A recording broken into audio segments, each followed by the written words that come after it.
just cuts off so beautifully there. Hi, everybody. How's it going? Welcome to Studio Sunday. I'm inside today on such a glorious day. I'm not sure what I was thinking there, but I kind of like having some of the equipment that I have around me more easily accessible. So getting all that stuff out to the studio is a nightmare. And so I thought it'd work inside today. So how are all of you? It's nice to see you all. Got some new things I'm working on today, which I'm excited about. So that's a good thing. We're gonna do some arts trivia today. I've got a cool art trivia website up. Some of them are ridiculously easy, and others are, kind of hard. So that's cool. And so we'll get cruising on that in a little while. I've got a couple other things to talk to you about, so we'll get on that too. But say hello in the chat if you're here. It'd be nice to hear from all of you. I've got some great stories about the week to tell you that we had happen. A couple of interesting things. So yeah. Let's see what we've got in terms of cameras. I think I'm there. Hi. That's much better. I think I like this angle a little bit better too. Anyway, plus I do have to turn my head to see my chat room. So if you're here, it might take me a second to say hello to you. I'm working on some new stuff today. I have recently been toying with some cut paper in my drawings. So you remember some of the paintings that I was working on. Oh my God, I just totally bashed my camera. You remember some of the paintings I was working on, these sort of abstracted architectural elements that sort of come together in these semi-geometric compositions. And if you look back through some of my feeds from the last couple of weeks, you can see what I've been doing. And I was really kind of itching to build in physical architecture, physical objects into that, meaning, some kind of like, I've got a lot of little architectural lumber. I use a lot of that in my sculpture occasionally. So I thought, well, what if I build out off the surface of the canvas? What if I come forward with that? Good morning, Mom. Happy Sunday to you. I'm realizing that my one chat feed isn't working properly. So definitely want to get that rolling. Anyway, I tried that and I don't think I've nailed it yet. I don't think I've worked it out. So I've moved on to some cut paper and a little collage, which does give it a little dimensionality. It allows for a different kind of layering, which I find to be pretty interesting. And I'm kind of down with that. So what I did was I took a panel, like I usually work on, an actual wood painter's panel, and I started with a drawing. I responded to that drawing with some cut paper, and then I responded to the cut paper with more drawing, to which I responded to the drawing with more cut paper. And so it's become this kind of layered semi-architectural, semi-mechanical, semi-diagrammatic kind of world, right? And so they're just building, and I work on them intuitively. So that's kind of where they're at. So I'm gonna jump in and start working on those actually. And I've got this guy going right now. So you can kind of see how some of this cut paper and the drawn lines around it, those lines are kind of responses to that cut paper. And yeah, the designer in me, because I am an artist. I don't necessarily label myself a designer, but there are a lot of design elements to art making. And so I did decide to kind of really have a carefully chosen palette that I was going to restrict myself to, rather than in a more painterly fashion kind of respond more intuitively to color choices. This one, it's like, no, I've got 5 color choices here and that's it, go. And so I'm working with those, and that's that. So we'll see how it goes. Anyway, let's see where I can go with this morning. The nice thing about these two, just in terms of studio practice, is they're cleaner. I'm not wallowing in lead paint like I have been in the past. So that's also a good thing. Looks like it's just you and me, Mom, in here to start. As usual. What are you working on? Let me know what you got going. And I'm gonna cut some pieces first. Let's see where we get with that.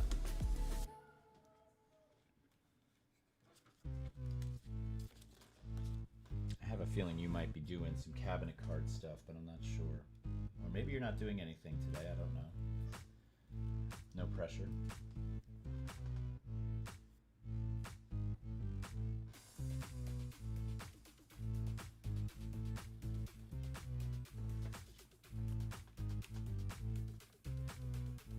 You're working on some French toast, huh? That sounds good. I haven't had French toast in a long time.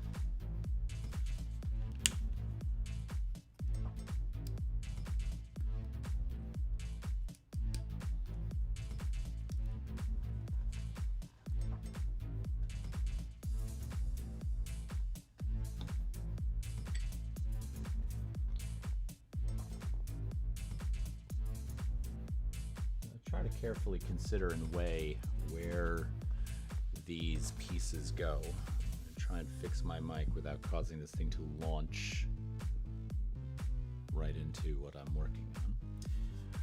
I'll often take this cut paper and lay it in places that I feel need attention, need consideration, and I won't necessarily commit to anything right away. We'll be doing cabinet cards though. Good.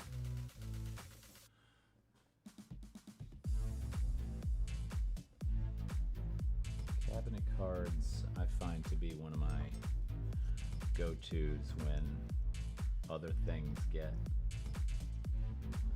amiss. I like them as an answer to creative blocks. It's kind of how they've functioned for me as of late.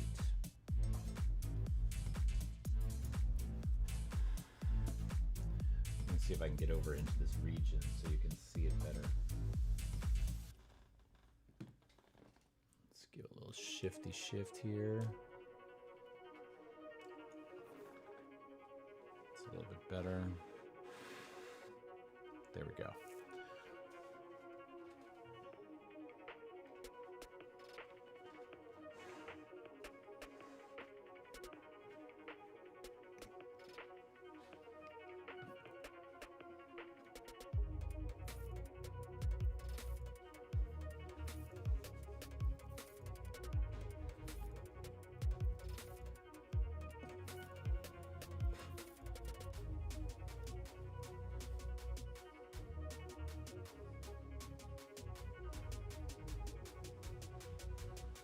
Every new setup that I make for streaming, and I rearrange the deck here quite a bit.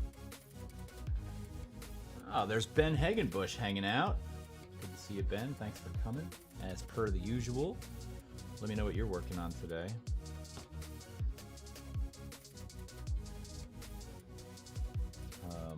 With every new setup that I consider for streaming from, wind up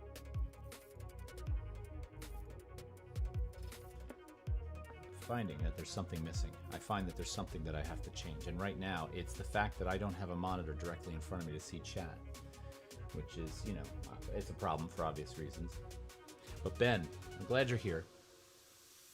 I was thinking about your work while I was setting this stream up this morning, and how you're kind of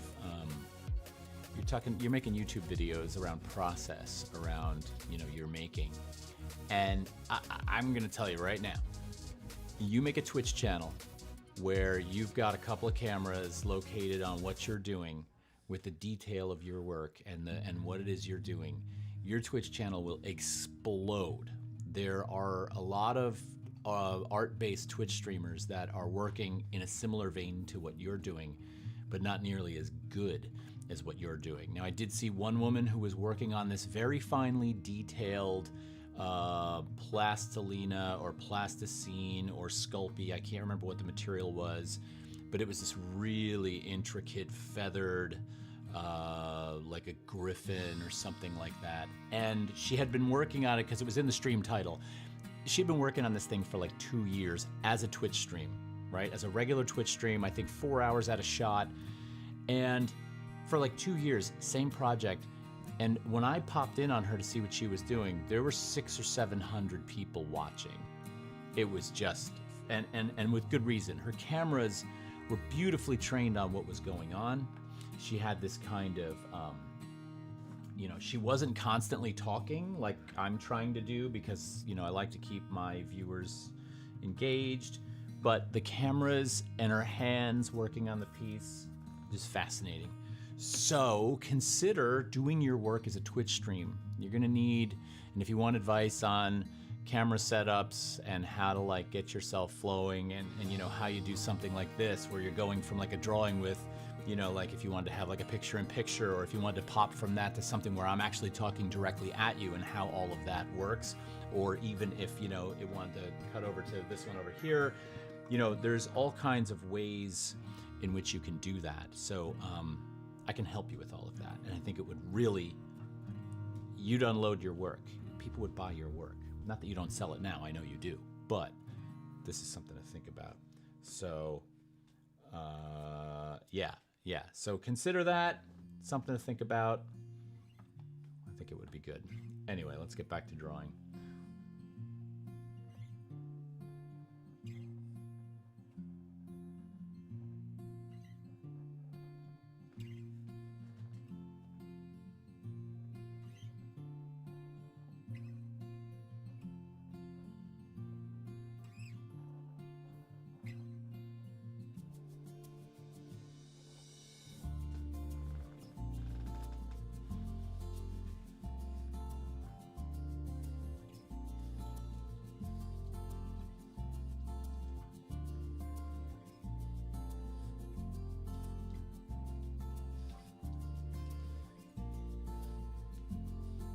Sound you hear right now is the bulldog coming in the room, snorting around, which basically sounds like a small train coming.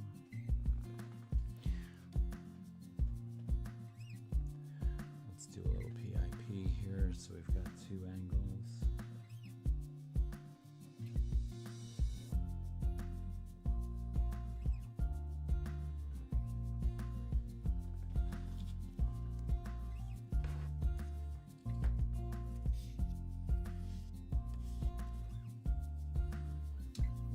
One of my paint swatches got nice and wet.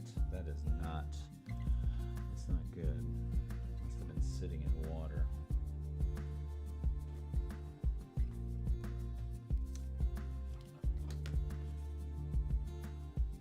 Yeah, there's, Ben, when you think about it,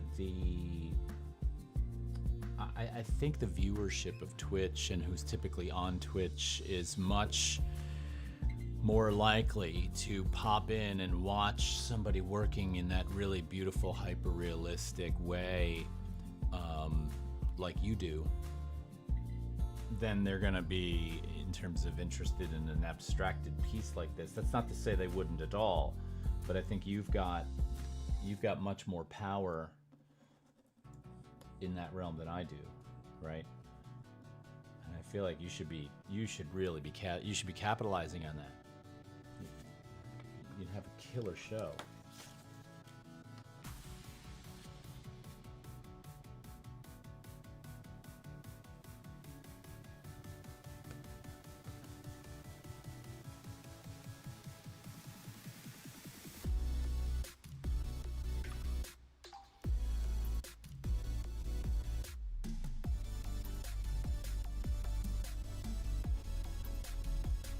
So this piece that I'm working on, if you kind of look off in the periphery here, there's a lot of very loose, sketchy marks that exist all around, and it actually existed all through it. You can see remnants of those marks through the middle, meaning they're a little lighter in color, they're a little looser in the way they were generated.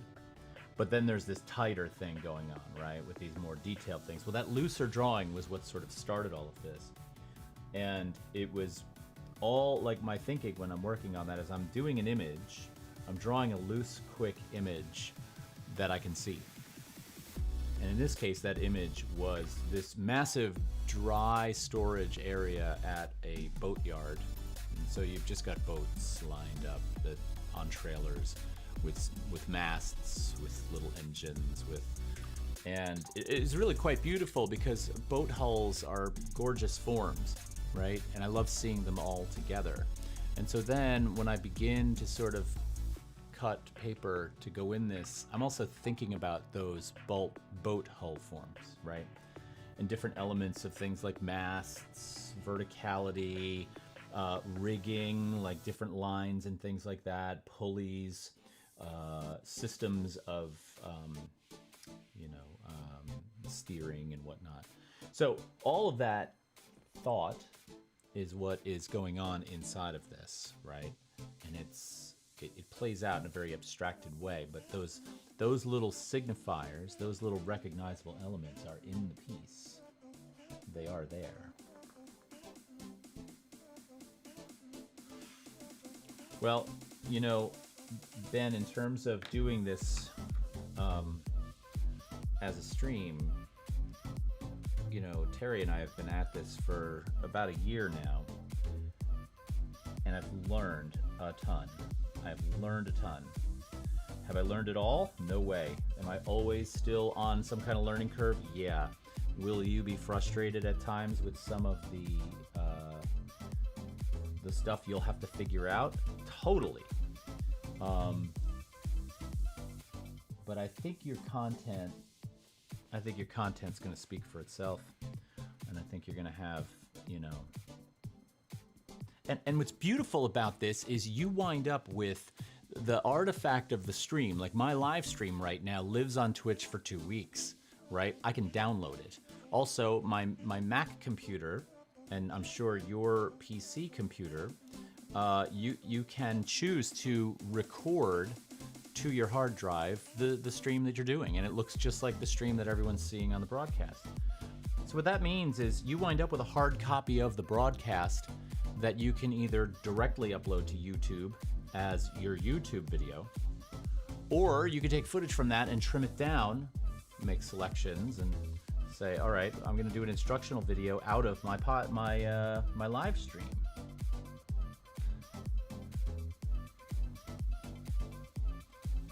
Sometimes this medium just doesn't want to stick. It just doesn't want to do the job. It's lazy.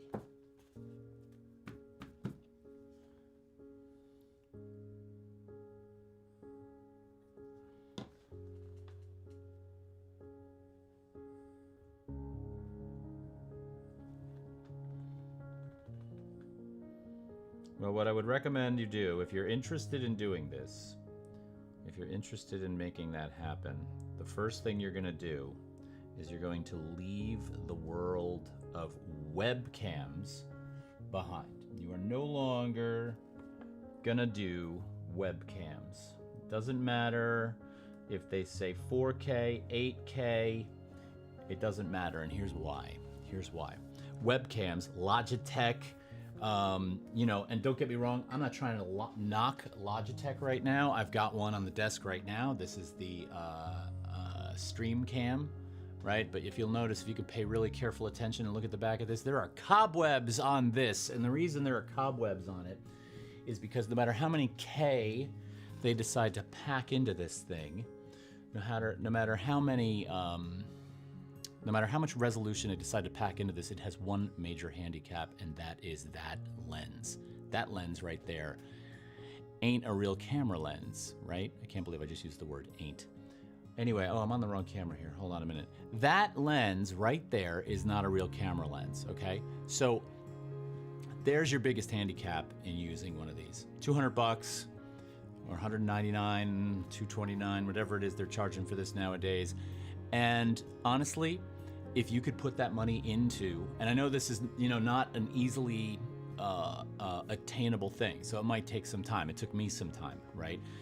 I use DSLRs with real lenses on them, and there are certain ones that stream really, really well, right? So, if you can get yourself the Sony A5100, right? First of all, that camera's out of production. You cannot buy it new anymore. You have to buy it on eBay, and you have to hopefully get one quickly, because once they go up, everybody wants them. The reason is they only go to 1080p, And right now, you're looking at me in this setup, you're looking at me in 720p. Okay, so 4K, forget 4K. 4K is great, but look at how good this looks in 720p. I could bump it up to 1080p, and of course that's gonna double my resolution, but 4K is just, so if you that much needed to go to 4K because that was a big deal to you, then you jump up to the Sony A6100, and that'll do, will that do 4K? It's either the 6100 or the 6400. Considerably more money, right? You can pick up an A5100 body, just the body, for about 350 bucks on eBay, right? Works perfectly.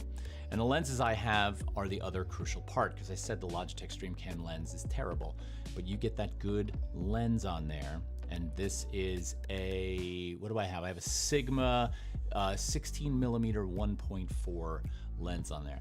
It's a beautiful lens with a really shallow depth of field, really nice detail in how it sort of divides that space up. Perfect lens, not cheap, right? But at the end of the day, that quality of what you're doing and how you represent your work, that's what's gonna get you that video quality. That's what you want. If you're gonna convey this stuff, if you're gonna put this stuff out there and talk to people about it, that's number one, okay? And you get one of those cameras. You don't need, I have 3, but I collected those 3 over a long period of time. So start with 1. When it's time to move to 2, you're gonna need a little bit of extra equipment to make those 2 work. But you can do that, right? Because if you have 1 camera on the piece and then a second camera, maybe that Logitech camera's on you, because we don't really need to see you. We need to see the work.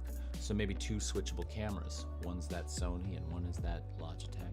You're bouncing back and forth between all those detail points. Maybe someone can see how you actually handle the material, and in the other one, it's how you're applying the material. Whatever. I get excited about this stuff, so I'm talking about it. I digress. Let's go back to the drawing here, or painting. Let's do some art trivia, shall we? A little artist trivia. Let's get something going here. All right, our first art trivia question is going to be, All right, I got one for you. You ready? This is a good one. Where did it go? Where did it go? I just saw it and I scrolled by it. What art movement was Yoko Ono associated with during the 1960s? What art movement was Yoko Ono, that's John Lennon's wife, what art movement was she associated with during the 1960s? Can you tell me? I do have 4 choices here, but I'm not going to put those out there yet. I will put those out there if you get stumped. So give me the answer. Art movement of the 1960s Yoko Ono was associated with. Let's lay it down. Show me what you got. Throw your best guesses out there. Someone's gonna get this. Someone's gonna get this. I know you're watching, Ma. Okay, so Dada is absolutely the best wrong answer you could give, right? Best wrong answer you could give. Because if you're gonna make a mistake answering this question, that should be the movement you guess. And the reason it's not Dada is because Dada was over by the 1960s. Dada was a movement that was mostly associated with, it really started in the 20s. Actually, let's take that back a little bit. In the late teens, around the time of the Armory show of 1917, it began. And so, with Duchamp. But it is not Dada. Performance art is part of it. Okay, so this particular movement, which does have a name, performance art was a massive, massive part of that movement title, but that's not the actual title of the movement. And I've got 3 viewers, so technically there's someone else out there that could answer. 3 viewers. I've got 3 viewers. Come on, 3rd viewer. You got a guess for me? Throw it in the chat. The movement Yoko Ono was associated with in the 1960s. There was a lot of performance associated with it. Yoko and John Lennon both did a number of performance pieces together, right? Are we stumped? In my 4 trivia question answers that I have here in my multiple choice, Dada is one of them. It is one of them. Ben doesn't know. Okay. Well, I'm going to give you the other 3 choices here. Either 1, Post-Impressionism, 2, Futurism, 3, Fluxus. Which one of those is the answer? Racing to the keyboard. Who can type it faster? Who can type it first? Post-Impressionism, Futurism, or Fluxus?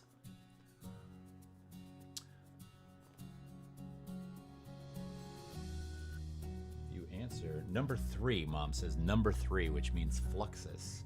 And that's correct. That's correct. The Fluxus movement. Fluxus was sort of like a post-Dadaism. Right? Fluxus came after Dadaism, much longer after, but was inspired by the artists of Dadaism, primarily Duchamp. And Duchamp was still alive when Fluxus began, and so they took a lot of inspiration from him. So kind of an interesting thing to think about. Curious, are you even able to see what I'm working on? No, I'm like working on a section of this, you can't even see what the heck I'm drawing. How to be a terrible streamer.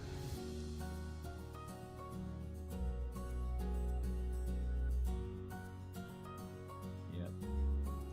Fluxus is the answer. All right, let's see. Let's get another one.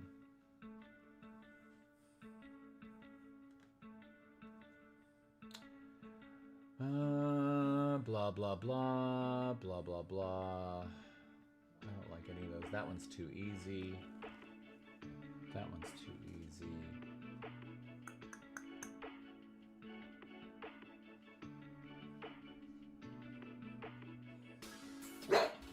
Uh-oh, the dog barks.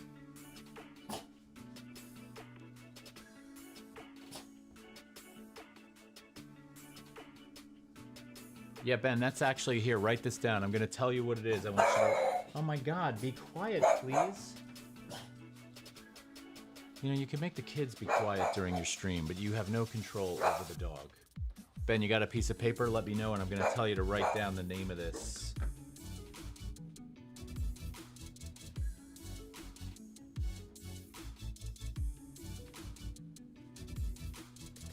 Maybe knows you're there. Yeah, Ma. She's haunted by that disciplinarian thing you did yesterday. She doesn't like it. She doesn't like it. All right, Ben. Sony is the camera brand, and the model is the A5100, 5100, A5100. They're hard to get, but that's your camera, and you're going to only be able to really pick that up on eBay. Okay. Now, don't buy a camera. Don't buy a Sony A5100 with a kit lens. If you can just get the straight up body, that's the way to go. Because number one, you're going to get the camera cheaper. And number two, you're not going to use the lens in the kit lens anyway. I've got 2 of those kit lenses here, and they've sat on the shelf. They've got dust collecting on them. They're pointless. So look that up. And then the lens is a Sigma 16 millimeter 1.4. That's the lens. Great lens, by the way. Really, really great, juicy, beautiful lens. And by juicy, I just mean, you know, really like a juicy lens.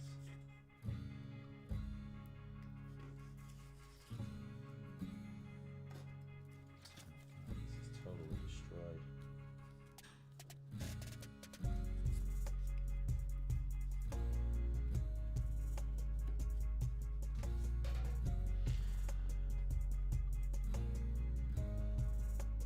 Let me know if you got that, Ben.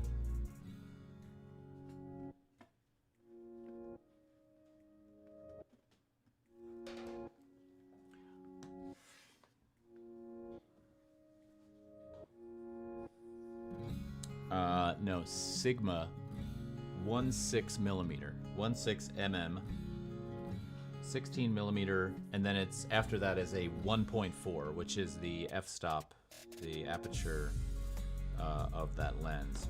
If you notice, like if I switch over to this, you can kind of see how my background has a little bit of a, I'm very clear and my background is nice and diffused. You can really see it if I do this. Hold on a second. Okay, so look at how nicely diffused that background gets when I get my hand in focus. Okay, that's that 1.4. That's that really incredible depth of field. And then, of course, it's got facial recognition, and so it goes back to focusing on my face. It will always focus on my face. Like if I try to focus on my paintbrush right now, it doesn't want to because there's a face there. But if I get my face out, it'll do it. So, it's a really fantastic camera lens combo.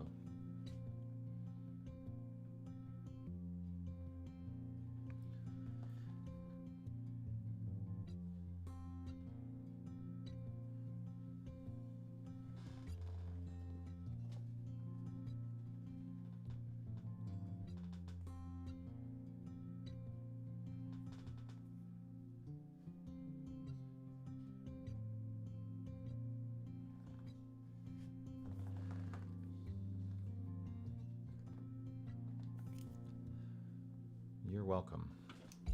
You're welcome.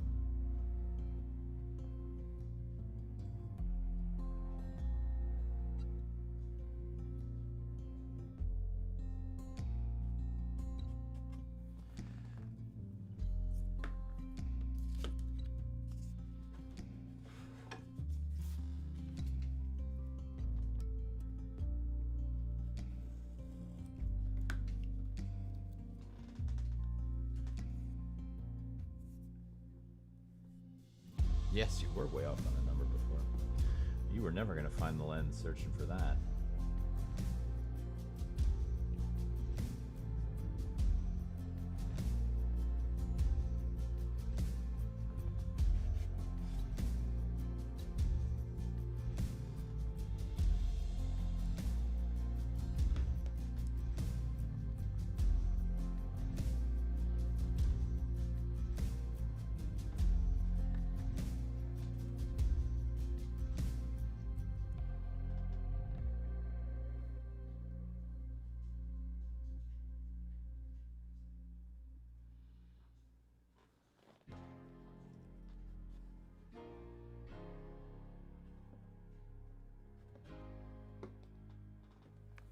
Oh, would help if I went back to the other camera, wouldn't it? I'm sitting here and you're like, wow, we're looking at him, but we don't see anything else.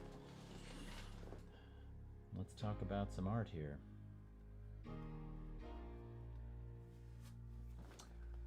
I'm using a Liquitex Basics acrylic matte medium to glue all this down with. It's got a nice viscosity that's looser than polyvinyl acetate glue. I can put it on with a brush. I could do that with glue as well, but I kind of like this. And when it dries, it's gone. It's got a very, very matte, genuinely matte kind of feel to it, so I like that. Let's see. How about a trivia question for us? Let's see.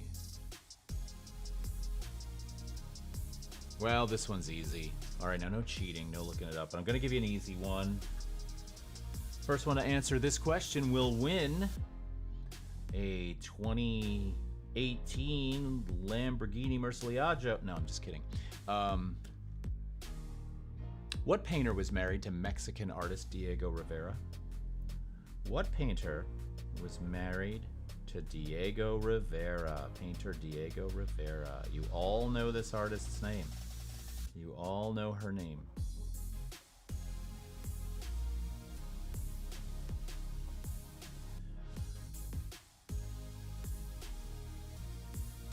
Diego Rivera.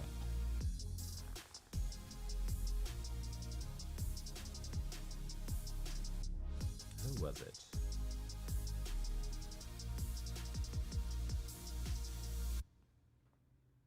Frida. Mom gets it. Mom's the winner with Frida Kahlo. It's funny, Terry always used to say Frida Kahlo, and so I slip and say Frida Kahlo once in a while. I think there was always, you know, when you have a group of when you have artists in your sort of when you're talking about artists, you always have different pronunciations, different ways in which these things, you know, get said. Frida's correct. Diego Rivera was a bastard. Not a nice guy. Mom's on a roll. She is on a roll. All right, let's give you another one if you're on a roll. Let's see. You want something a little harder? I feel like that music's a tad loud. Pop that down a click. Let's see, Ma. You don't want a harder one? That one's too easy.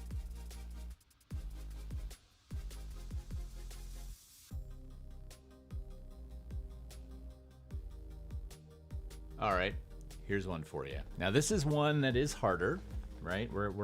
I mean, it's not terribly hard, but it is one that's going to give you some pause. But here we go. Who designed the Vietnam Veterans Memorial in Washington, D.C.? That is that black marble wall that sinks down into the ground, comes up like two triangles, has all the names inscribed in the wall. Who designed the Vietnam Veterans War Memorial? I personally consider it to be the single best piece of public sculpture, or the single best memorial in all of Washington, D.C. And there's a lot of them. So, who did it?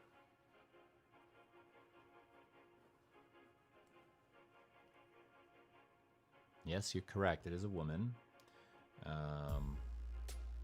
But don't know the name. Well, I'm going to take a minute or two before I reveal it.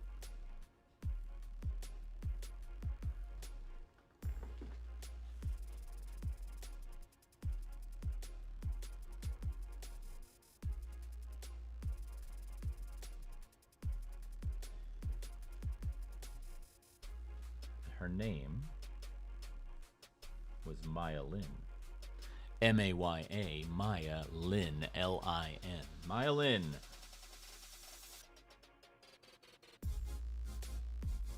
Definitely one of, it's definitely a more contemporary piece of sculpture as a memorial, and you stray outside of that sort of very sort of neoclassical Greco-Roman kind of sculpture, and I think the officials, the people that sort of commissioned her to do that, get a little nervous.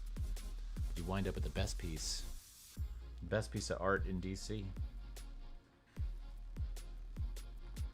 And so there you go. See, you learned something today. That's good.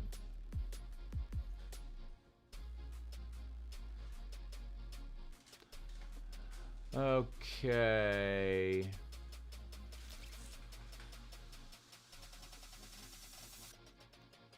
Looking for another one.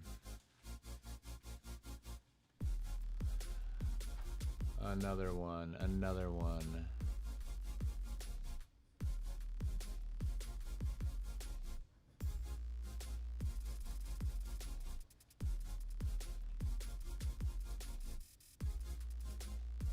How can you answer that question? That's insane.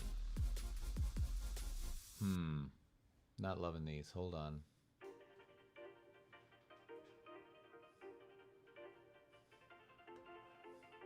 That's kind of an amusing one. We'll have to get back to that one. All right, what object, here's one. What object commonly appears in Picasso paintings? What object?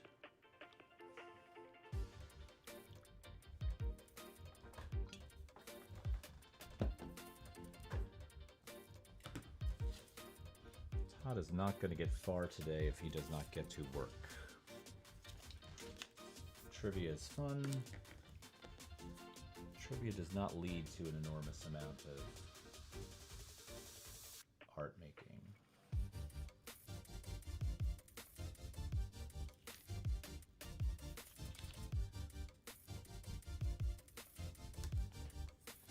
That's correct, Ma.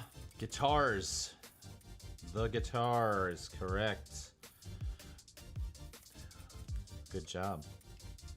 You gotta be careful. I get Terry in here. I get Terry in the chat room to answer these trivia questions. You're gonna have to speed type. She's my trivia master.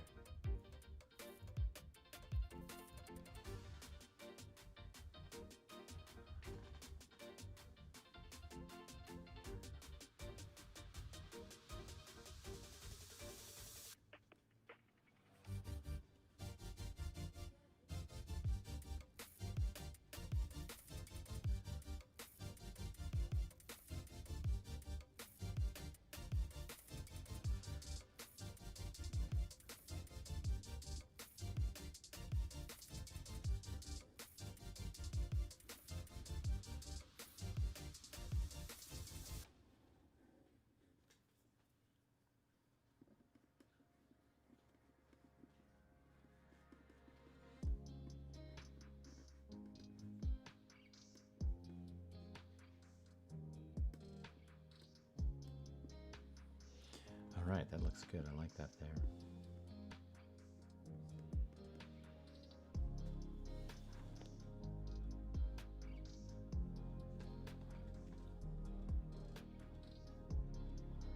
There's a place in New England that it's one of my favorite places to go when I'm in Rhode Island.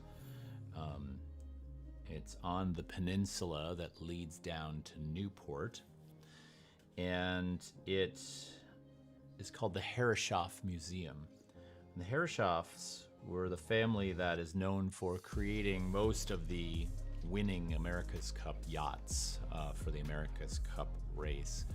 They're one of the oldest and most brilliant yacht building families, boat building families in this country, and their designs are just beautiful and award-winning in that they're fast, sleek, light, you know. So one of the things that they have at the Herreshoff Museum that I love so much is this kind of, I'm holding this piece down while I'm telling this story because it keeps wanting to lift. One of the things that they have at the Herreshoff Museum that I'm so in love with is what is called the half-hull model room. When a hull of a vessel, in this case racing sailboats, is designed, they carve it out of wood, right? And it's small. And the reason it's called a half-hull model is not because it's half scale, but because it's only, if you bisect it right down the middle, you get half of the hull. Of course, it's to scale. In a small scale, you wind up with a boat model that's about that big, you know, probably about between 8, 12, I don't know the exact scale. And it's a way for the designer to experiment with the lines, flow, and feel of the hull itself. How much draft does it have, meaning the depth?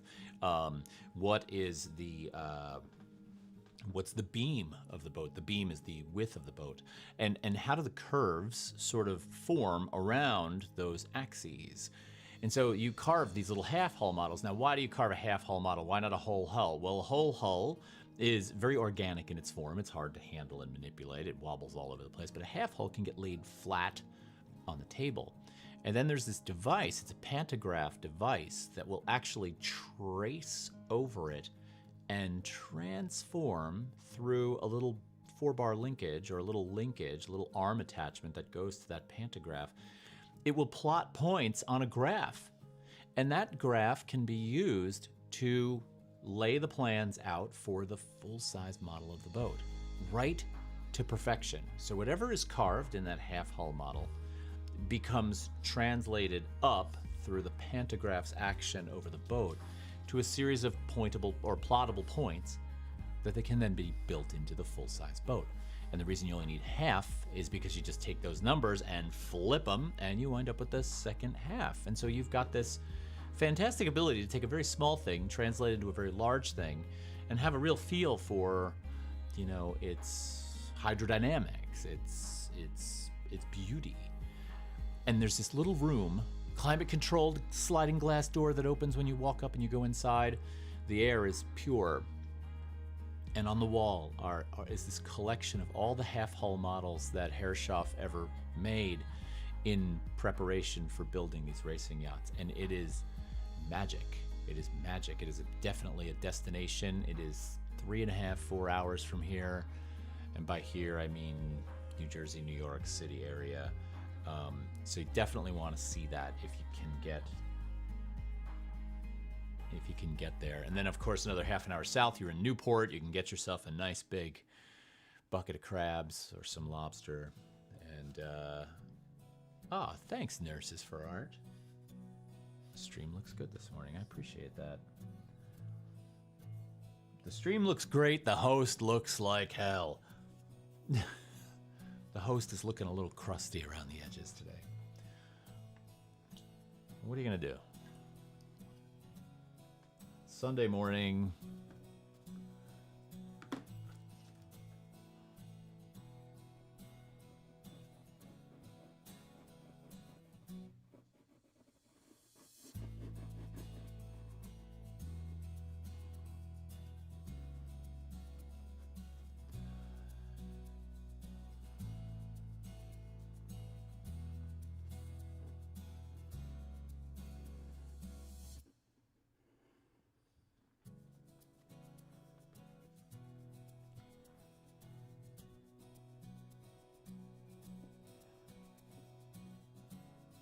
I wanted to experiment today with my frame rates and bandwidth.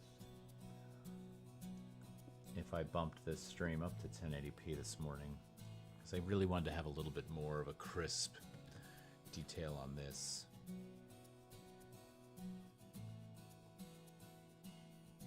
I think we like to bash ourselves in the family. Well, I mean, yeah. And there's certainly something that's probably unhealthy about that. But would it be better if I was staring at myself in the camera going, God, I'm such a beauty. I'm a shimmering example of perfection. People would be like, I'll see you later. Right? I guess that unsuredness, that bad self-deprecation is kind of part of, you know, I don't know, being a little bit humble.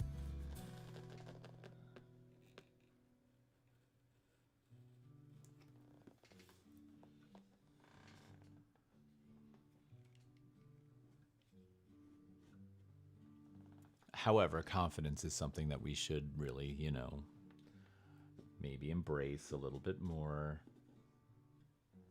You know, a little more confidence.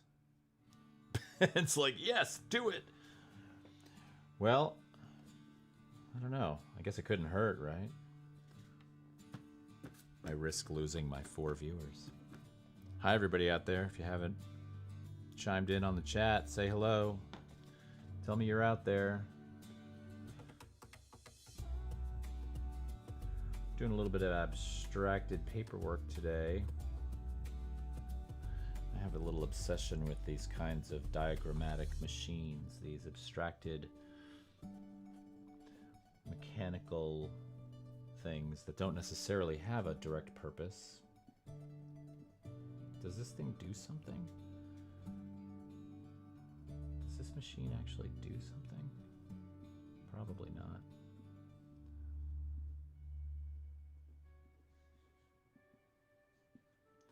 I kind of like the idea of a machine with a useless existence. I mean, other than the fact that maybe... Oh, damn it. It's totally pulled that piece right off. I like the idea of a machine with a useless existence other than maybe its movement.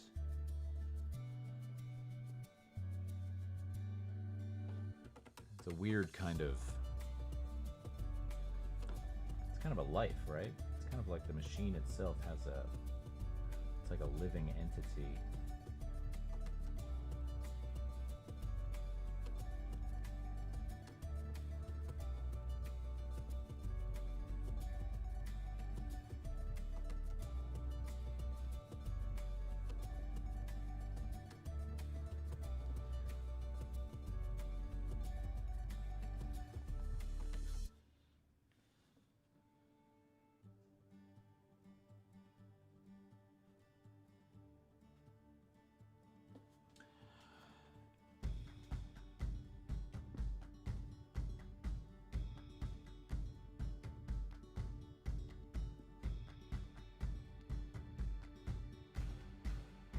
Okay, let's let that alone for a little bit. I want to put a couple more of those little pinstripes in that piece. Let's get another question going. Little art trivia going. Oh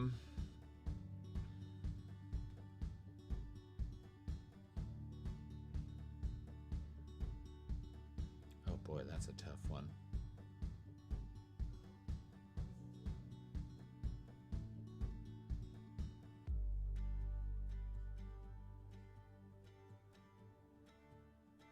I don't know the answer to this one. This is interesting. I gotta scroll through these and see. Nope, that's wrong. You're gonna hear some buzzing as I figure out which one it is. What famous artist was considered a suspect in the 1911 theft of the Mona Lisa? Mona Lisa stolen in 1911, and there was an artist, a famous artist, suspected of being the thief.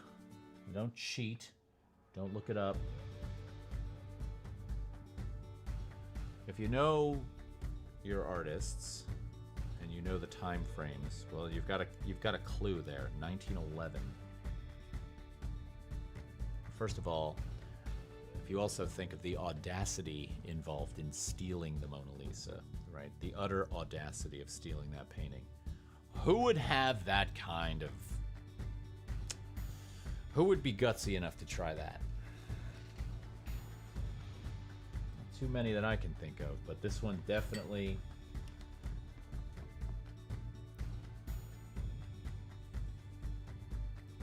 This one fits it.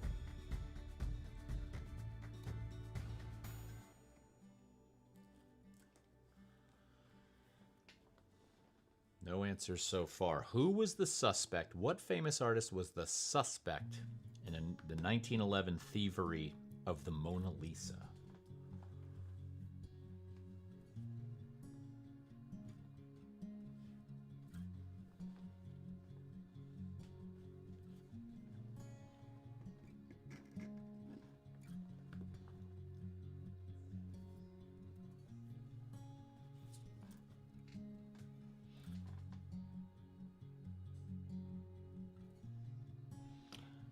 That could be an interesting stream.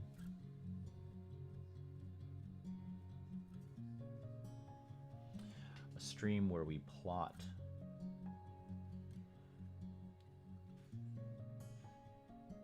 a museum heist. And everybody gets on board and they're like, yeah, let's do it. Of course, the authorities would be notified. We'd have lots of viewers. Some of them in the chat room would be telling us how they could contribute. Some of them in the chat room would be like, I don't think this is a good idea. Art belongs to the public. Some of them would be like, I want to buy it off you when you get it.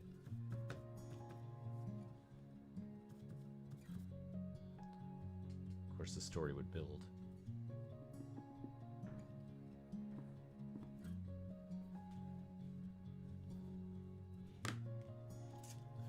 A couple weeks later, we have a stream where we actually show off the piece we took. Hey everyone, this is the Mona Lisa.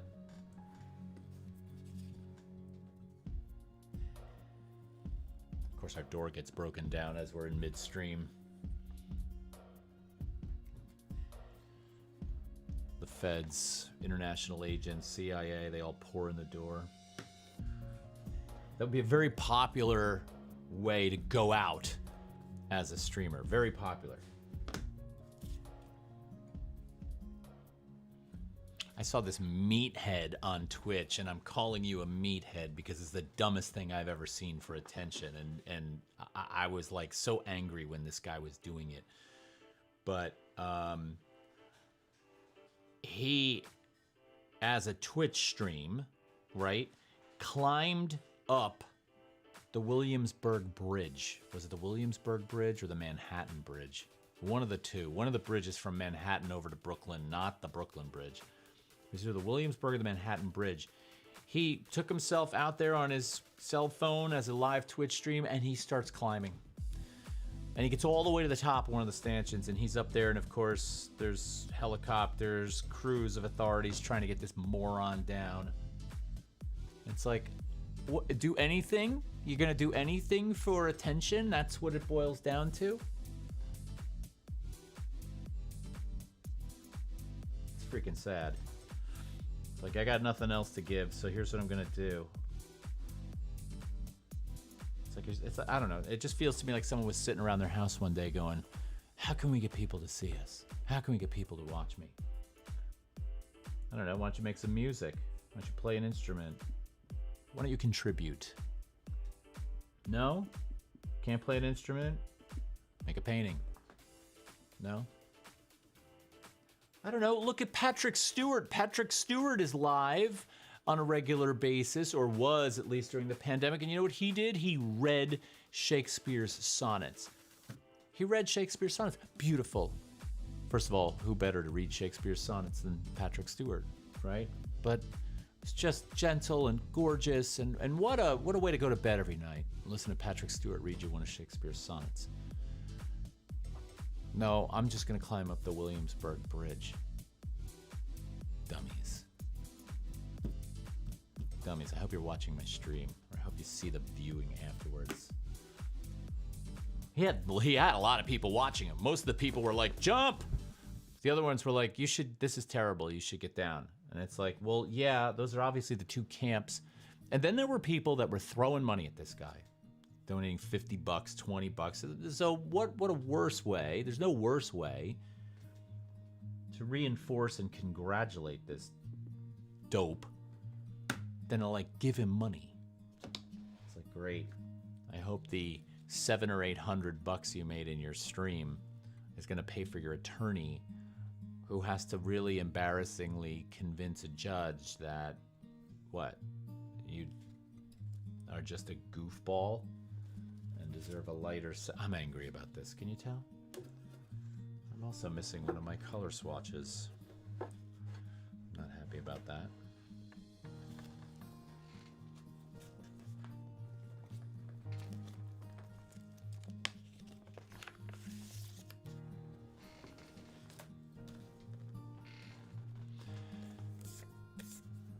Mom says Da Vinci, just a guess. Da Vinci painted the Mona Lisa. Da Vinci was not around in 1911 to steal it. He was long dead by that time. Unless, in all of his inventiveness, he actually invented a way to become immortal. Now, given the fact that he invented helicopters and God knows what else in terms of machinery, and he could have done that. But no, Da Vinci's not the answer.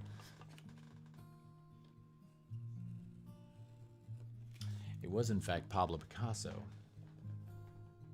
He came back from the dead. Yeah, exactly.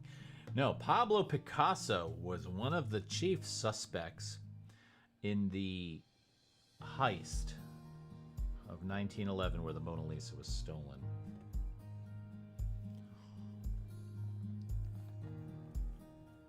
I did not know that.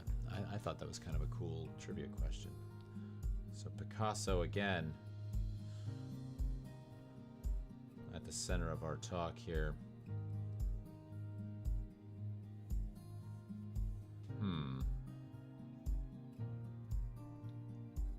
I'm looking.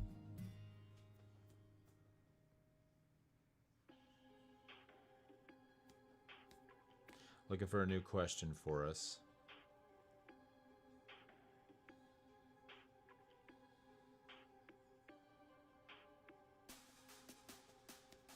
Oh, come on. That one's too easy.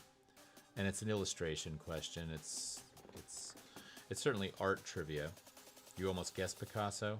See? Because he's the one you know.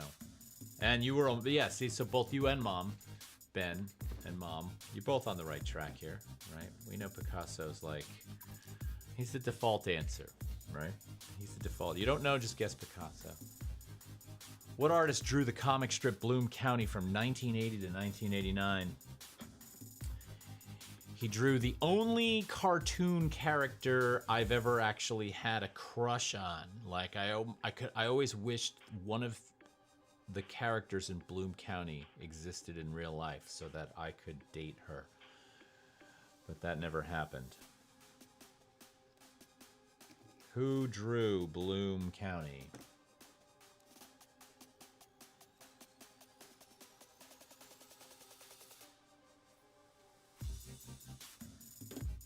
Did I just admit to having a crush on a cartoon character? There's something inherently not right about that, I think. I don't know. And a question for the chat room. Ever have that happen to you?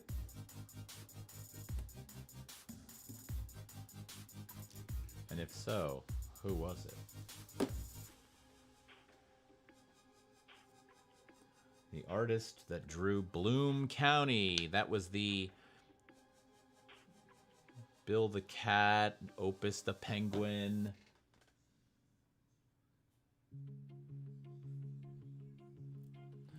Who was it?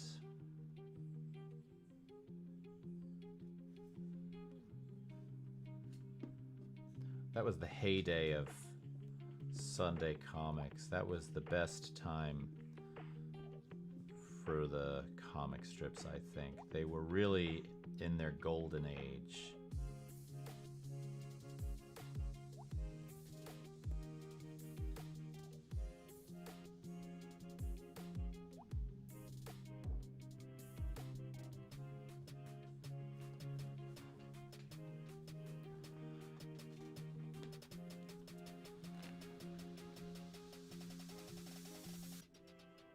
I was in love with Shitara in the Thundercats. Wow, that's cool. Okay, first of all, she's way more cool than mine, which was Lola Granola from Bloom County, who was basically this messy-haired girl who wore really nothing but overalls, and she had like weeds sticking out of her hair. So, that was my cartoon crush. Gary Trudeau. Gary Trudeau was the guy who drew Bloom County. So that's your answer. I gotta hold this piece down right here because it just doesn't want to cooperate. Let's see.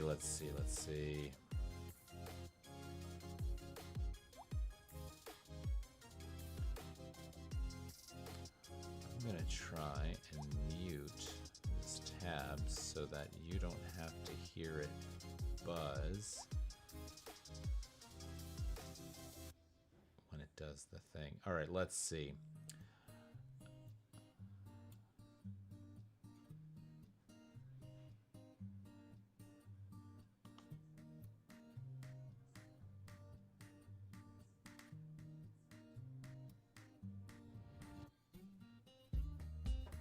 I'm looking.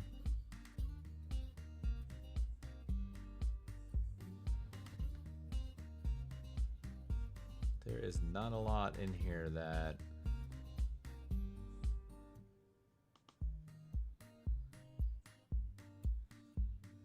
Okay. What is the term for reproducing a texture by layering paper over it and rubbing it with a pencil or crayon? And don't say a rubbing, because a rubbing is the more generalized term for this. This is the actual word. It is a French word.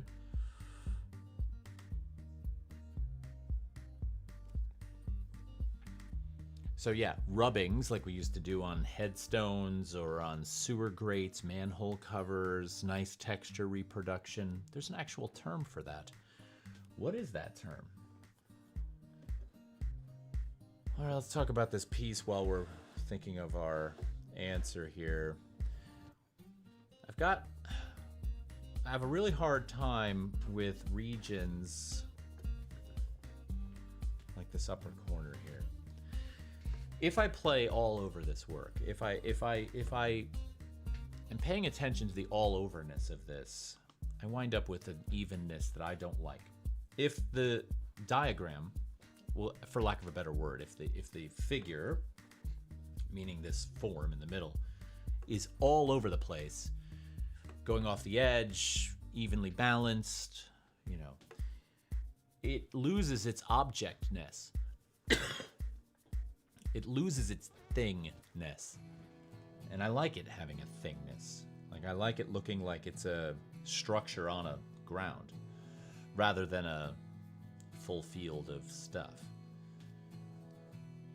So when I find something up here like this that is sort of alone, surrounded by some lightweight early marks that look like the beginnings of the piece, it feels to me like it's a little unfinished, but I pay too much attention to it and I wind up overdoing it.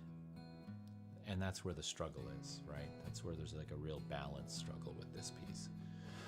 So this region down here, though, because of some of the components here that I very much like, I think requires a section out in here, like something to sort of pull the weight of this down. I like this orientation for the piece, right?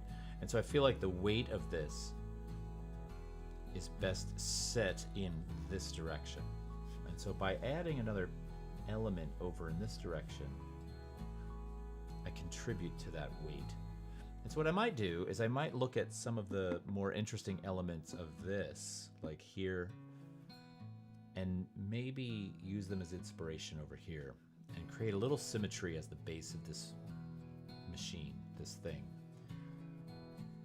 and build it up from there.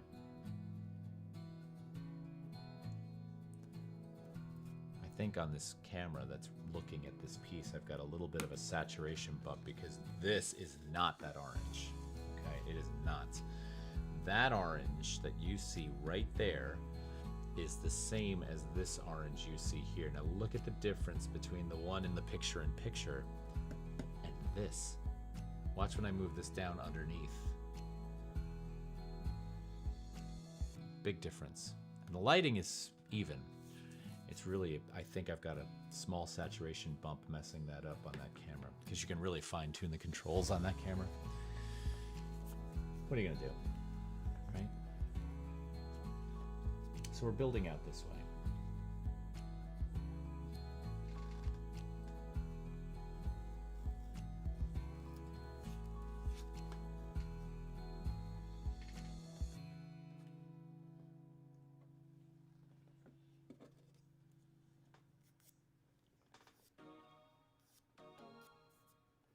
Nobody knows the word.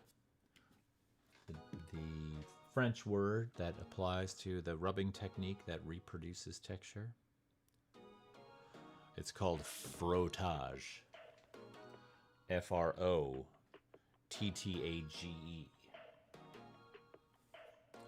Frottage.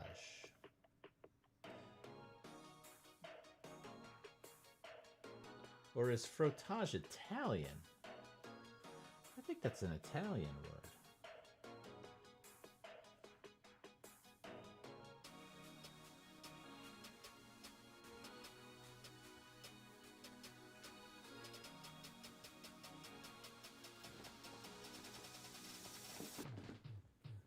Frottage. Trivia question.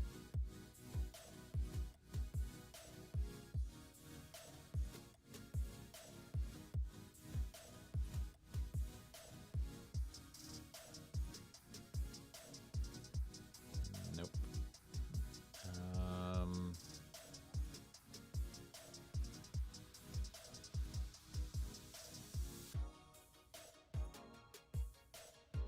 Nope. Too complicated.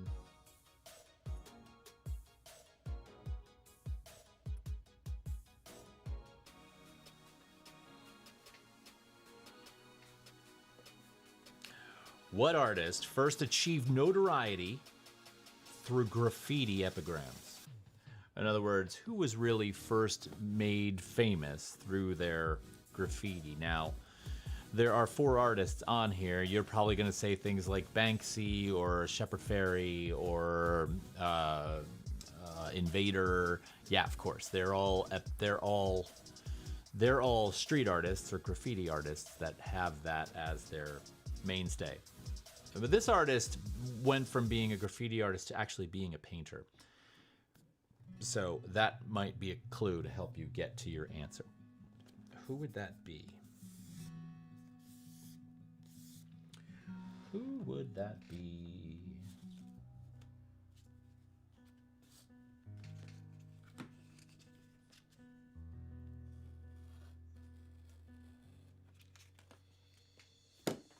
The winner of this trivia question will receive an all expenses paid trip to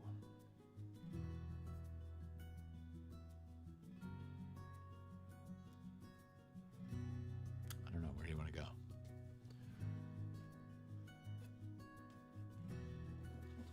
I'm gonna get muted for fraud.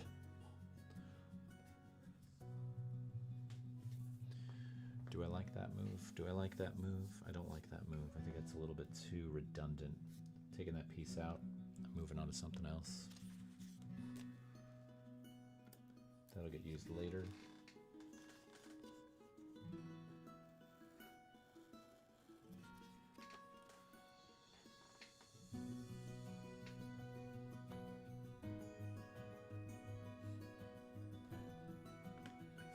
Yeah, that's the way.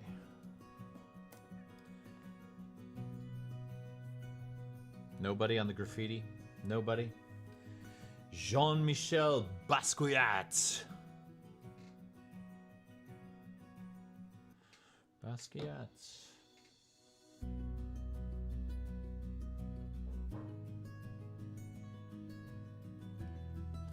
Brilliant graffiti artist. Brilliant artist.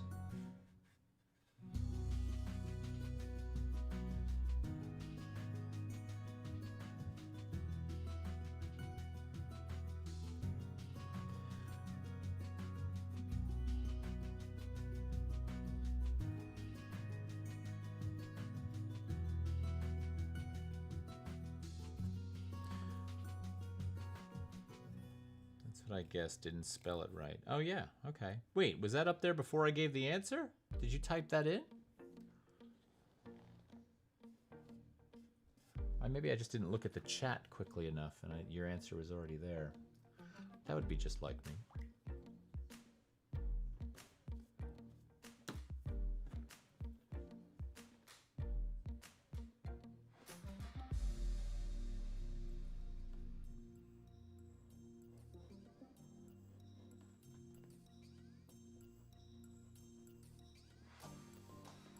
Yes. Yeah, I know that guy. He was over my house the other night. He was, huh?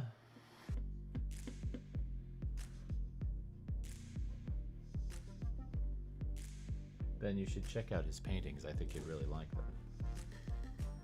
He is dead, unfortunately. Unfortunately.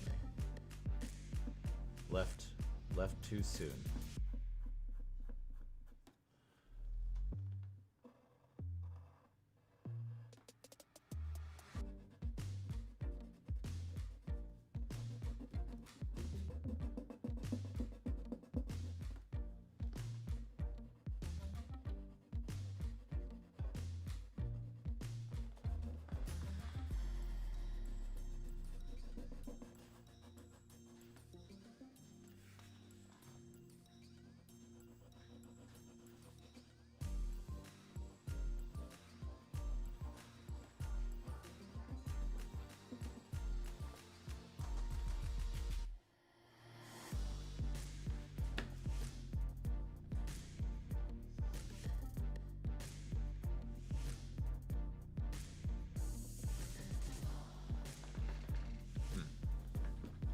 Bit better.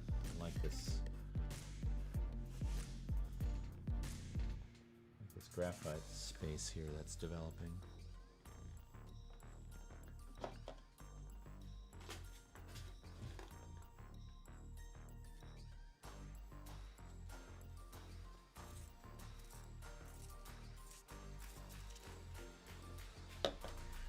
Working with my Blackwings. I love the way the Blackwing graphite on this panel translates. Beautiful.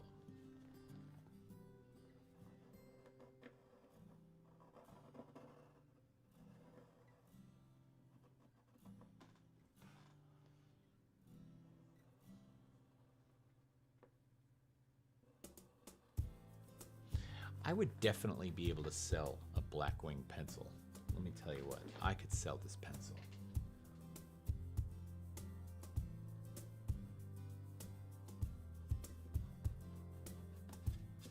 I could pit this thing against some other really, really good pencils and talk about why I feel like it comes out on top.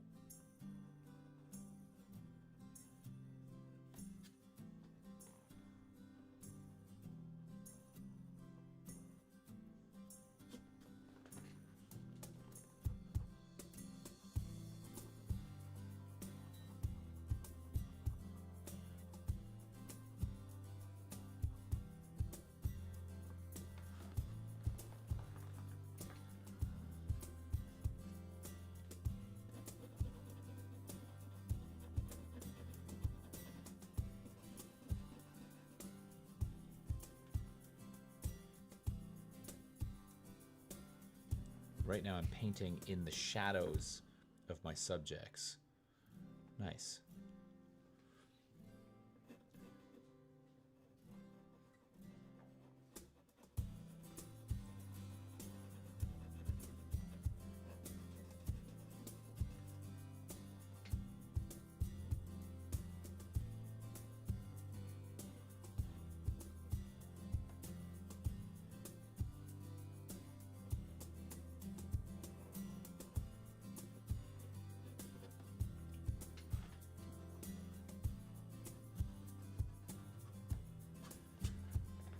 All right, that's what we should do. I just figured it out. I just had the best idea ever. We turn the Studio Sunday stream into a kind of classroom environment, right? Where everybody that's working is sort of challenged. Like I will present an art challenge to you each week. Now we have to start with a core group of 12 or a core group of 18, and we have elimination rounds. Someone gets voted off the show, and we come down over the series of weeks. We turn it into like a Project Runway, but with drawing or painting or sculpture, and we vote people off the show. Come on, that's brilliant. That's a brilliant idea. We should do this. We should start planning this for the fall. Why do I say these ideas out loud? We're going off the air now. What do you guys think of that? Could we do that? Could we do that?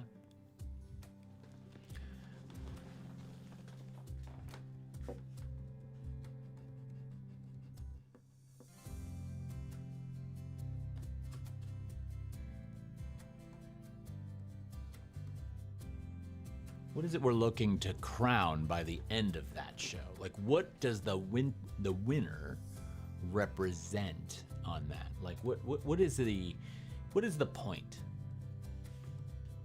All of those shows attempt to we're going to establish who the best baker is, or we're going to establish who the best house decorator is. Fine. What are we looking for? I think drawing as a practice is so diverse, spread out, can represent so many things. So if there was a challenge each week that everybody had to get to as part of their stream, but it was live would be cool.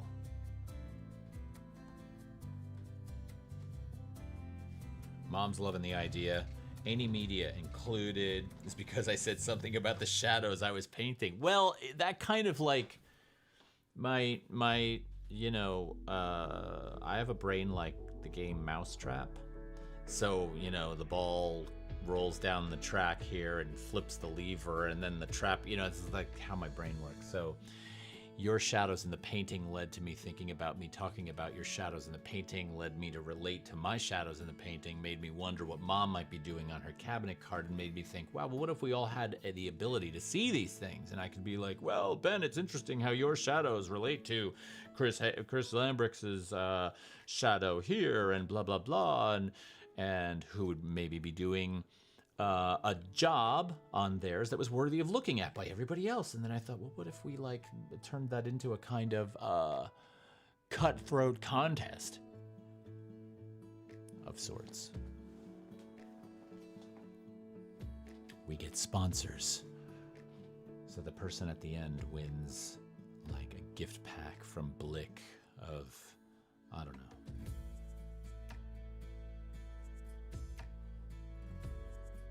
clearly I'm not going to be putting any like $100,000 prizes out there,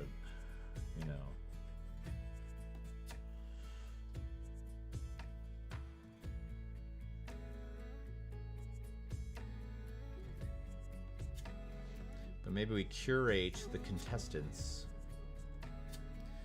We bring in guest judges that not only present the challenge, but also do like maybe a collaborative criticism of the process. Like we talk about each person's response to the challenge.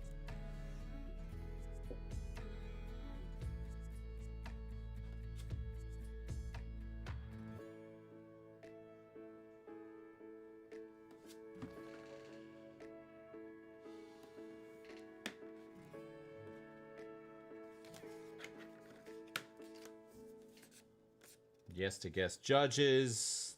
This is a great idea. All right, good. So we have to start thinking about number one, we need a schedule, right? We need a schedule. It's obviously going to happen weekly. But how many weeks does it? Well, I guess the number of weeks it unfolds over is kind of dependent on how many people we have, right? Because we're kind of whittling it down to one. So that's the first thing. Second thing is we need enough time to sort of give a good solid promotion of this so we could get people to watch. We could have a viewer weigh in. Like obviously we got the chat room running, right? So with the chat room running, the viewers are really going to be able to sort of clue everyone into who's the favorite that week, who really pulled it off, who really botched it, who's probably getting booted.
We could do something that's illustration based, right?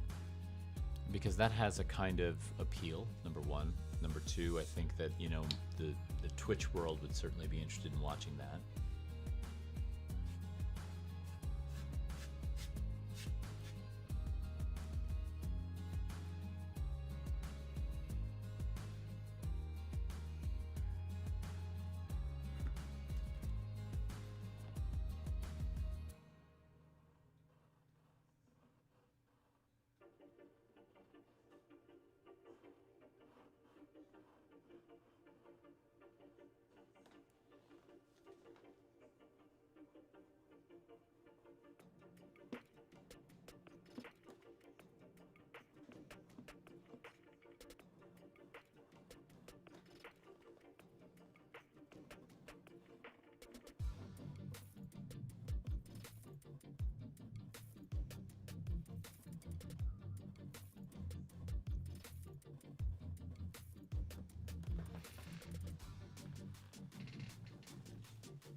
Ben agrees. Ben's feeling the illustration thing. Maybe they're iterations of the show, right? Season 1, illustration.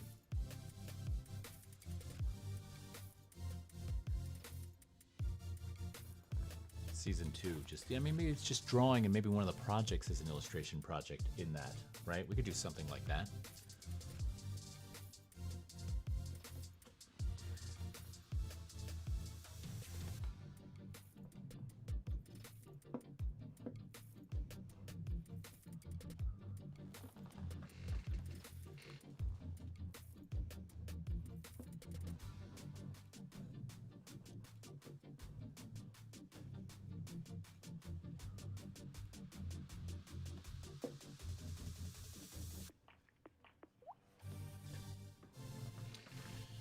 Well, that could be a new pet project of mine. I think I could get to work on that. I could feel something out of that. Can you see the weight of this drawing now starting to sort of pull off into this area? Like, just by adding, before this region right here was missing, and now all of a sudden it's starting to get some gravity. Sense of place, sense of weight.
Yeah, I know of the Rockwell Museum, but I've never been there.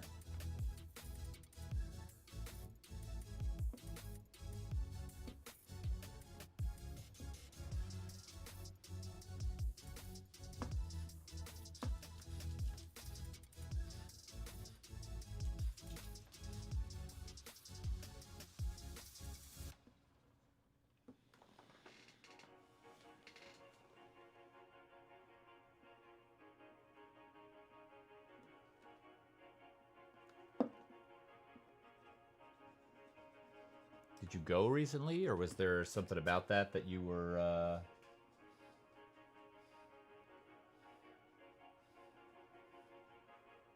something you wanted to tell? Something you wanted to talk about? We can talk about it.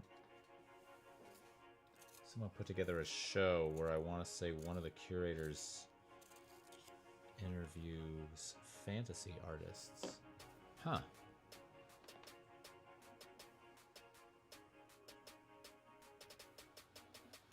I'll have to look that up.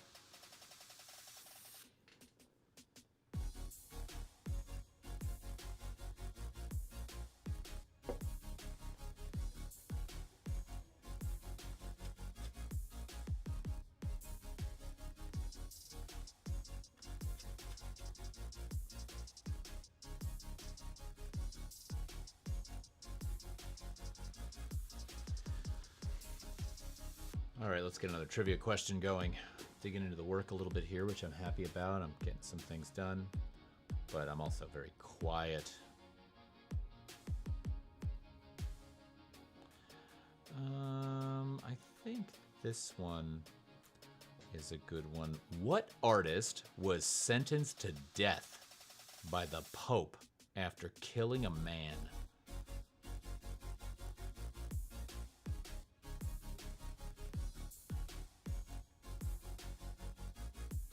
give you a hint. Give you a hint. It was more than 400 years ago.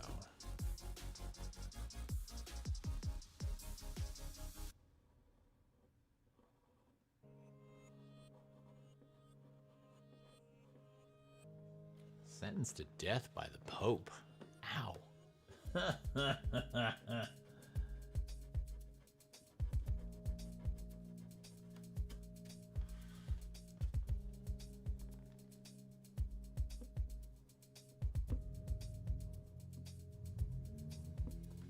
Last I checked, the Pope doesn't do that anymore. Why would that be? Does he no longer have the authority? Did he relinquish the authority?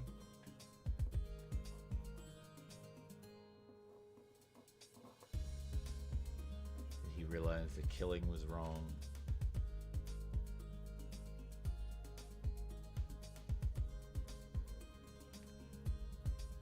Nurses for Art with the freaking answer to the question. Nice job. Caravaggio it is. It says here that on May 29th, 1606, Caravaggio killed, possibly unintentionally, a young man named Ranuccio Tomasoni.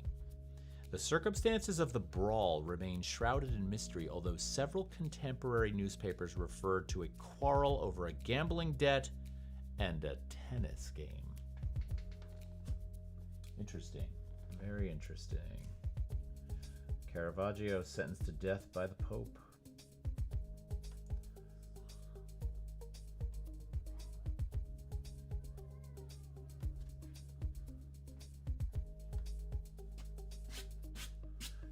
Good one, Nurses for Art. And for answering today's most difficult trivia question, you will receive a lifetime supply of brownies, cookies, and cakes. They'll be consumed at any pace you'd like. They'll be replenished in perpetuity for your existence, which could be severely cut short by your constantly consuming such said cookies, brownies, and cakes.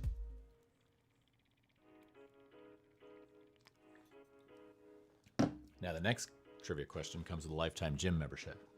I suggest you win them both. Let's see.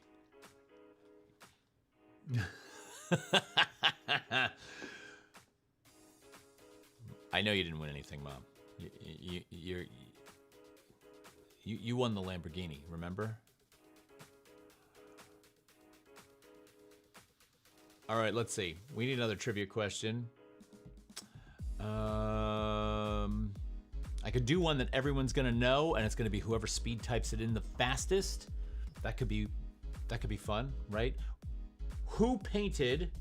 Get your fingers on your keyboards. Ready? Fingers on the keyboards. Here we go. Who painted The Persistence of Memory? Go. And it's gonna be The Persistence of Memory. Come on, boom, hit it. There it is. Yes, Nurses for Art gets it with Dali. Salvador Dali created or painted The Persistence of Memory. What's funny about that painting is you see it in all these books, you see it in your history books, and you think it's this really, really big painting, but Salvador Dali's paintings were small. All right.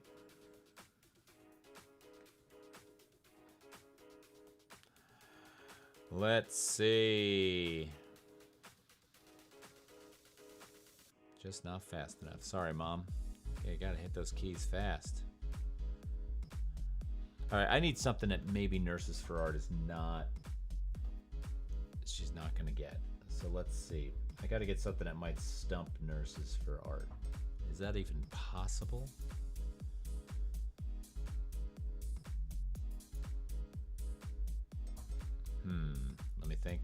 Let me think.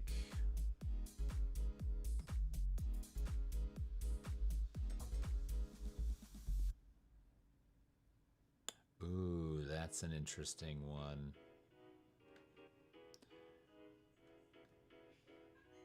Okay, here we go. Ready? Next trivia question. What artist's work has been stolen more than any other artist's works? Which one?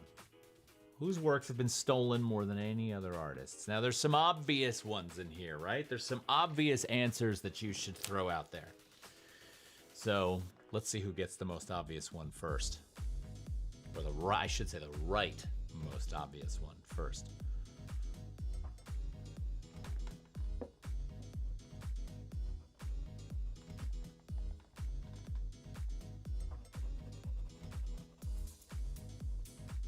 Ben, I think Rembrandt is a brilliant answer and clearly one of the most obvious ones, but you're wrong. But good guess. As a matter of fact, Rembrandt would have been one of my guesses. So, Nurses for Art says Space Invader or Banksy. That's a really interesting answer because it works out in the public.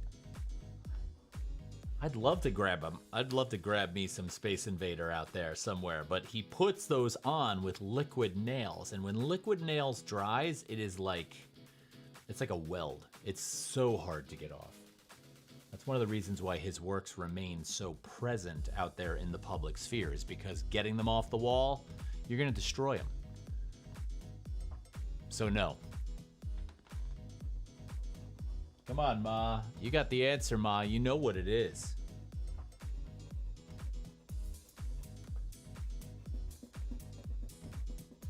I think Ben goes with Rembrandt because Rembrandt, just in terms of desirability, right? It's a Rembrandt. It's very famous works.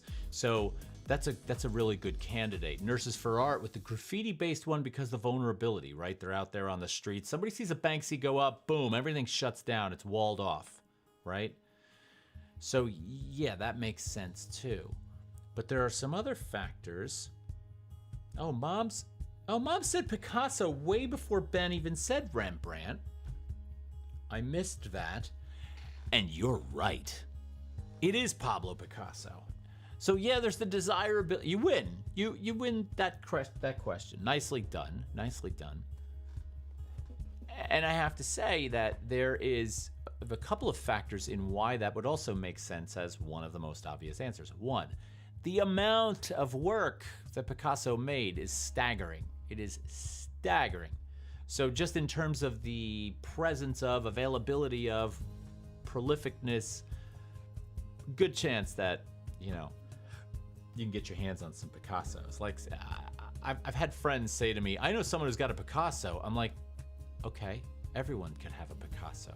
Don't get me wrong. If you have a Picasso in your house, cool. But there's no shortage of them out there. If you tell me you've got a Vermeer painting in your house, I'm gonna fall over dead because there's like 33 of them on the planet. That's it. So you don't have a Vermeer, and if you did, now that's some art cred right there. But Picasso, or even frankly Rembrandt, because I could go buy a Rembrandt etching right now. Right now, you and I can go buy Rembrandt etchings for $850. $850, you get a Rembrandt etching.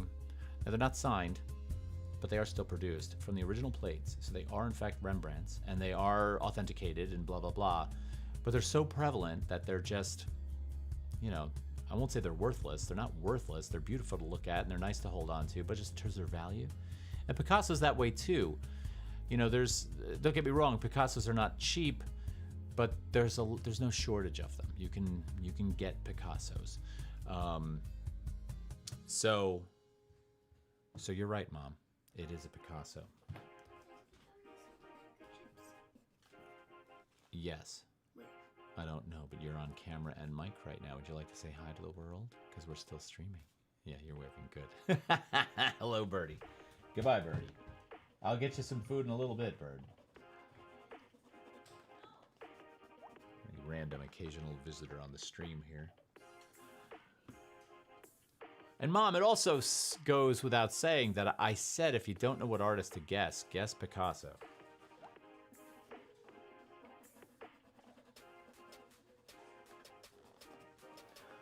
All right, let's come up with a hard one.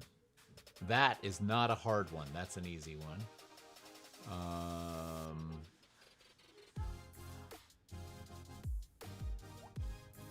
No, that's an easy one.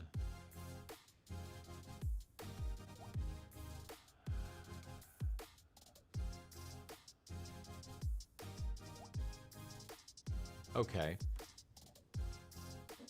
No, that's too easy. It's too easy.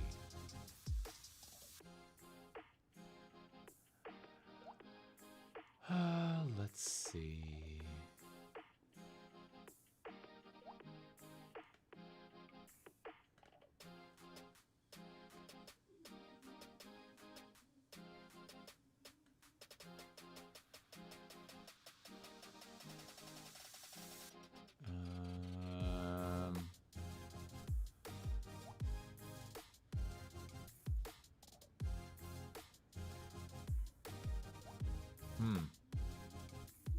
I'm just not happy with how some of these questions are either really, really hard or really, really easy. I asked you what permanent fine line markers you like other than Micron. Oh, I'm sorry. Where did you say that? I didn't see that. My apologies. Well, it doesn't matter where you said it. Let me answer that. So, permanent fine line marker other than Micron. Let me jump up for a second. I'm going to pull one out for you because I want to show it to you on the screen. Hang on a second.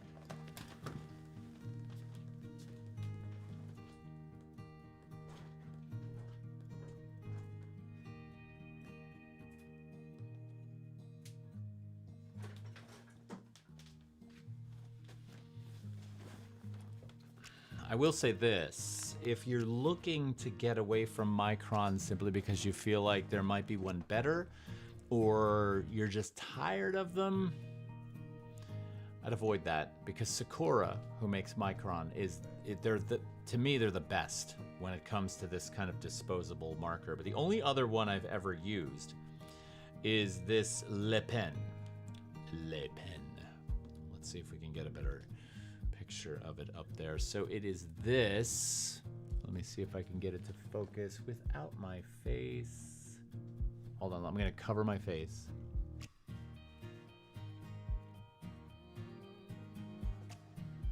It's not doing it. Hold on a minute. Let's do it this way. Can you see that? Le Pen. Now, here's the only reason I bought this set. I happened to be at Comic-Con, and there's a lot of art dealers at Comic-Con, and somebody was pushing these, and they had a whole pack of them at a discounted rate. It was like $10 for 12 of them. And you got to try them out there, and I kind of liked them. They were pretty good. I will say this, I don't feel they're as permanent as a Sakura Micron.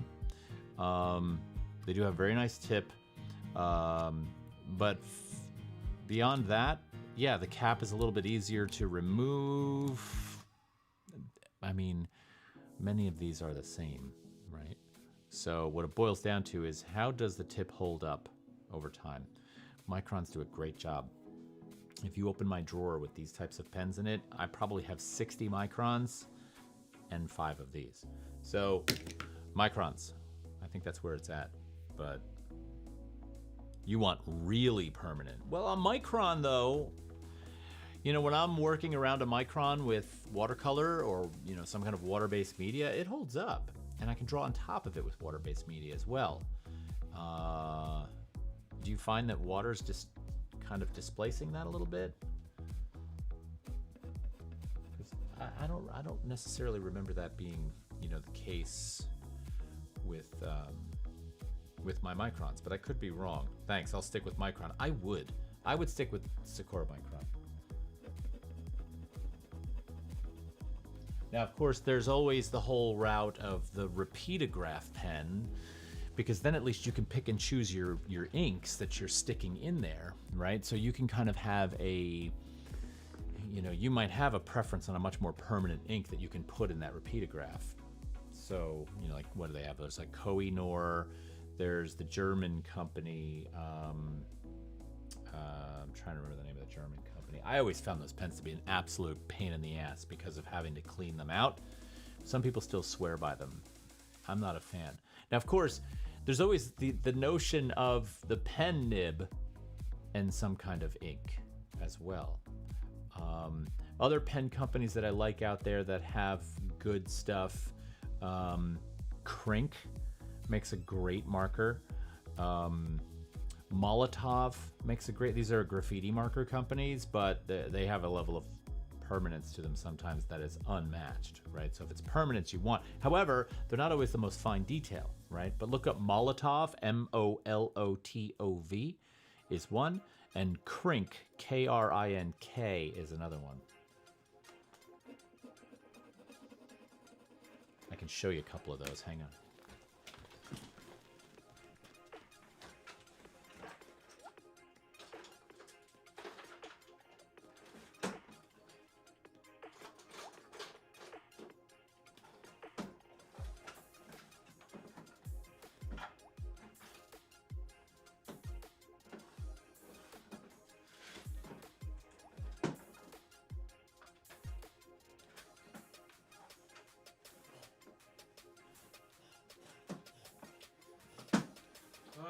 I think this is the only one I have. All right, so I think I moved my Molotovs to my other marker case, which is not in this room, so I'm not going to travel too far and wide for it. But here is here's the Molotov. Now this Molotov is nice because what you have here is this is an empty pen. Right, so this is kind of hard to see, but you get this empty pen with this beautiful, very nicely pointed brush tip, and then look at this. You can fill it with whatever you want. So you get a nice permanent ink that you want to put in there in a particular color, and so you're going to pay about $5 or $6, maybe it's $8 for this, but this is more of a tool rather than a disposable marker. It's also got the pump tip on it, right? So when you want to load this sucker, you're just basically pumping this, which is releasing ink or whatever your material is into the pen tip itself. And then you have one of these for every, whether it's permanence, whether it's color, whether it's, you know, whatever it is you want to put in there, that's what you put in there. You know, you might have one that's an ink, like a dye-based ink, and another one that is a more pigmented based ink. Who knows? But these are really, really cool little toys. And you can get them in a variety of tips. You can get a chisel tip, you can get a drip marker tip that's more like a shoe polish kind of tip. So if you want to do something that was much more saturation based, beautiful, beautiful stuff. You like the old Trichem pens way back in the 80s or 60s? 60s. I don't know if that exists anymore. I bet it doesn't. All right, trying to make some work here. I'm failing at making my work.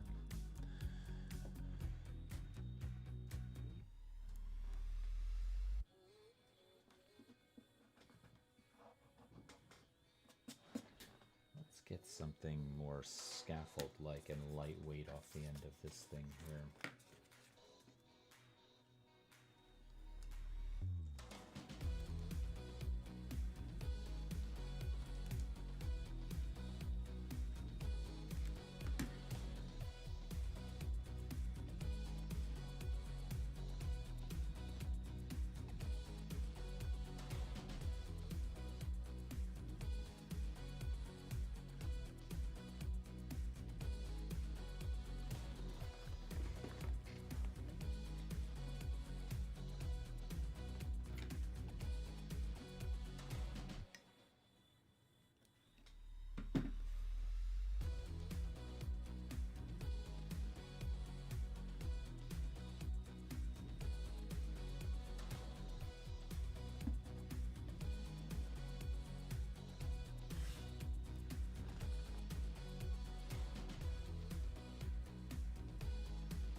We are coming to the end of our stream.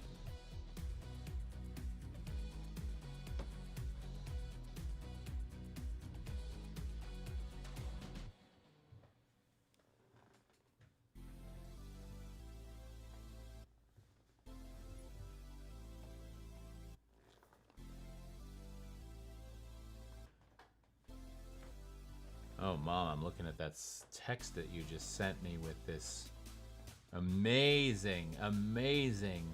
Look at that work. All right, that's looking really good. I love that.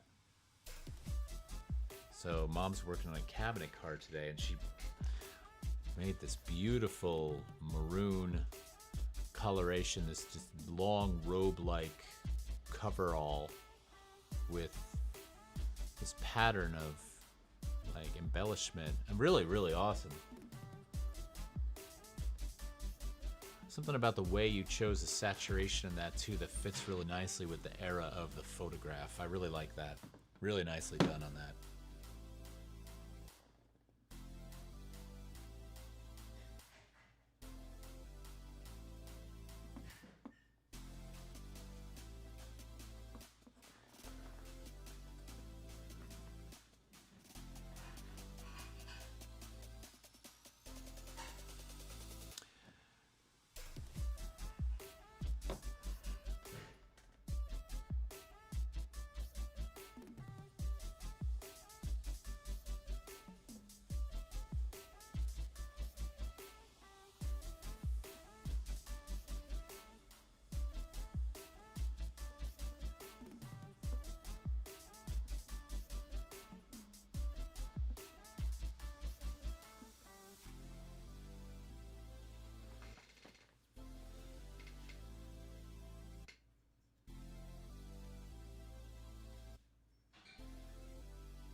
Trying to get something down in this corner here.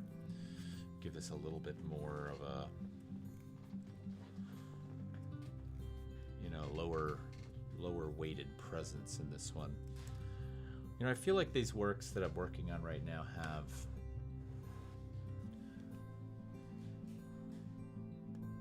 they're talking to me a little bit about some of the areas of visual interest that I kind of gravitate towards. The linearity, the abstracted nature, the kind of sort of hint at a mechanization, the hint at an operation or a purpose that this might have, which of course all falls apart upon closer scrutiny. So then what the heck is it? But that doesn't matter to me. So I like that it draws you in for a supposed purpose.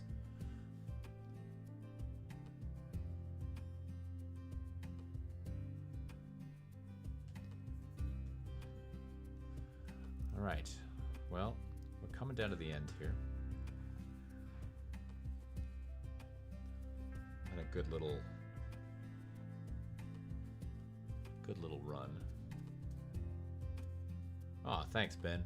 Yeah, I like the progression from those last paintings that were happening in the outside studio into this world, because I feel like this world has a much more I don't know. It doesn't come with all the hallmarks of a painterly painting, right? It's got something else going on in it. There's something more sculptural about this work, and that appeals to me for sure. So I'm gonna keep going with these. I've got a few more panels. I'm gonna, bang out a few more. And by bang out, these are taking time, so I don't know, but we'll see.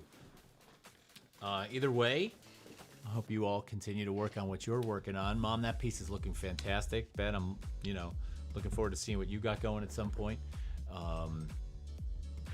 Let's keep talking about this idea of an elimination show. I'm interested in that and where I can take that. And I'm curious what you all have to say about it. So listen, this week on The Large Glass, since we've all been doing a little bit of collage, we've got a really, really interesting collage artist that works in fabrics. We're excited about her. So definitely pop in and see that. And next week on the Large Glass, we have our 50th episode. We've got an artist live from his studio that we're going to be interviewing. I think you're going to love that show as well. So exciting stuff coming up on the show. Very lazy Sunday. You're right, Mom. So relaxing and informative. Thanks. And the trivia part's kind of fun.